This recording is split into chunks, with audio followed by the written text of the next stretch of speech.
In the middle of a bustling suburban supermarket, a young girl clutches her backpack with trembling hands. Her eyes dart nervously, scanning the aisles. Something is wrong. Then, across the store, she spots a police officer. With quiet desperation, she raises her hand and makes a secret signal, a silent cry for help. The supermarket on a Saturday afternoon buzzed with life. Carts rattled against the tiled floor, children tugged at their parents' sleeves begging for cereal, and the steady beeps of registers blended into a familiar chorus of routine. The air carried the smell of fresh bread from the bakery and the faint hum of conversations about weekend plans. To most, it was just another ordinary day. But not for her. A young girl, no more than 10, moved through the aisles with an urgency that didn't match the casual pace around her. She clutched a small, worn backpack tightly to her chest as though it carried her entire world. Her shoes squeaked softly against the polished floor as she quickened her steps, weaving past shoppers without looking at the shelves. Her eyes kept darting, to the end of the aisle, to the corners, and most of all, to the exit. She looked like she wanted to run. Every time a cart rattled too close, her small shoulders flinched. Every time a loudspeaker announcement echoed overhead, she jumped as though expecting danger. Behind her, a shadow seemed to linger, a man, much older, pushing a half-empty cart. His steps mirrored hers, steady but close. Too close. His jaw was tight, his eyes restless, scanning for anyone who might notice. The girl's breathing quickened. Her hands trembled as she hugged the backpack tighter. She wasn't shopping. She wasn't with family.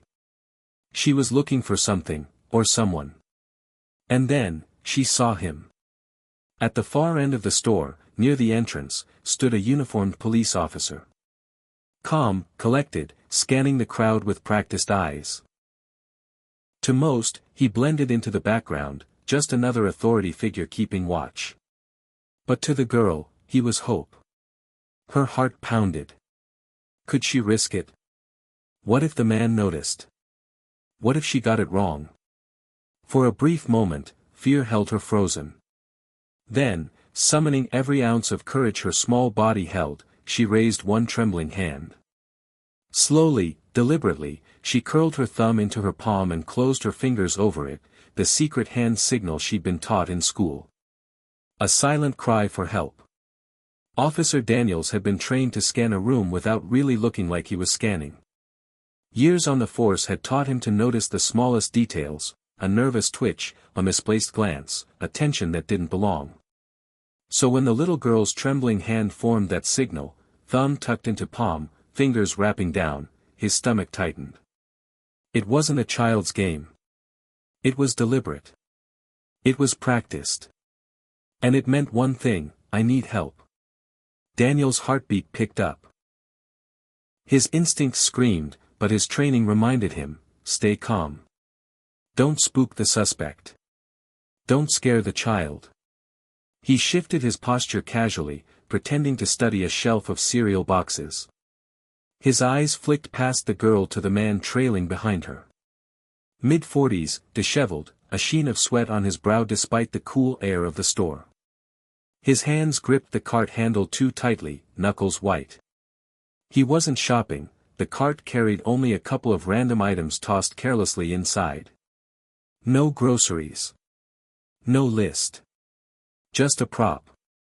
The girl moved closer to the front of the store, her eyes locking briefly with Daniel's. In them, he saw it, raw fear, but also desperate hope. He gave the faintest nod, a silent promise, I see you. I believe you. Daniels adjusted his stance, appearing nonchalant as he walked slowly down the aisle. To anyone watching, he looked like an off-duty officer grabbing snacks. But every step was calculated, placing him closer to the girl without alerting the man. The suspect's eyes darted nervously, landing on Daniels for a split second before skittering away. His jaw tightened. He knew. Or at least, he suspected something was wrong. Daniel's muscles tensed, ready to act, but he couldn't move too quickly. Not yet. One wrong step, one sudden grab, and the girl could be in danger. The officer's mind raced. Backup was minutes away, but minutes could be too long. This would come down to timing, to reading the room, to gaining the girl's trust completely. Daniels stopped at a display of potato chips, casually picking up a bag as though weighing his choices. His eyes, however, never left the girl. Hang on, he thought. You're not alone anymore. Officer Daniels crouched down, his expression soft and calm, as though he were simply another friendly adult in the supermarket. He leaned close to the little girl, his voice a low murmur only she could hear. Hey there, he said gently. Are you okay? Do you know that man behind you? The girl's small chest rose and fell quickly, her breath shaky. Her lips trembled, but she didn't speak. Instead, her wide eyes filled with tears, and she gave the tiniest shake of her head. That was all Daniels needed. He straightened slowly, his posture transforming in an instant from casual shopper to authoritative officer. His gaze locked on the man standing a few feet away. Sir, he said firmly, his voice carrying just enough to be heard by the people nearby. I need to ask you a few questions. The man stiffened, forcing a crooked smile. Of course, officer, he stammered. She's my niece. We're just shopping together. The girl's hands gripped her backpack straps tighter, knuckles pale. Then, with a sudden burst of courage, she blurted out, he's not my uncle. He took me when I was walking home. The words seemed to freeze the air around them. The rhythmic beeping of registers faltered, and the murmur of shoppers quieted into stunned silence. Cart stopped mid-aisle. All eyes turned toward the trio by the chip display. Daniel's jaw tightened. His hand hovered near his holster, but his voice remained steady and commanding. Sir, step away from the child. Right now. The man's excuses tumbled out in a frantic rush. She's lying, she's confused, you don't understand. His voice cracked, his eyes darting around as if searching for an escape route. Daniels took one decisive step forward, his presence filling the space. Enough. You are under arrest. He pulled his cuffs with practiced precision, his other hand signaling discreetly toward the front of the store where employees were already reaching for phones. Backup is on the way. The man tried to protest again, but the little girl's trembling voice cut through the store. Please don't let him take me again. That was it. The last shred of doubt vanished from every bystander's mind. Shoppers who had been frozen in shock now stood taller, some stepping protectively closer to the girl as Daniel secured the man's wrists. The moment the handcuffs clicked shut around the man's wrists, the little girl's strength seemed to collapse. Her shoulders slumped, and with a choked sob, she stumbled into Officer Daniels' arms. He bent down instinctively, wrapping her in a protective embrace. You're safe now, he whispered, steady and reassuring. I've got you. He's not going to hurt you again. Her small fingers clung desperately to the fabric of his uniform, as though letting go might make the nightmare return. For the first time since he had seen her, she wasn't glancing over her shoulder, she was holding on to the safety she had found. The silence in the supermarket broke. A middle-aged woman stepped forward, slipping her jacket off and gently draping it around the girl's trembling shoulders. She must be freezing, the woman murmured softly. Another shopper, a young man with kind eyes, crouched down and held out a bottle of water. Here, sweetheart. Take a sip. You're safe. The store manager, his face pale but determined, hurried over with a quiet urgency. We've called the police station. Backup is almost here, he told Daniels before kneeling in front of the girl. His voice dropped to a soothing whisper. You're safe now, honey. You did the bravest thing. The child sobbed harder, the sound raw but also freeing, as though the weight she had been carrying alone was finally too heavy to hold back. Daniels rubbed her back gently, keeping his own breathing calm so she could match it. Breathe with me, he said softly. In, and out. You're doing great. Around them, shoppers who had once stood frozen in shock now became part of something greater.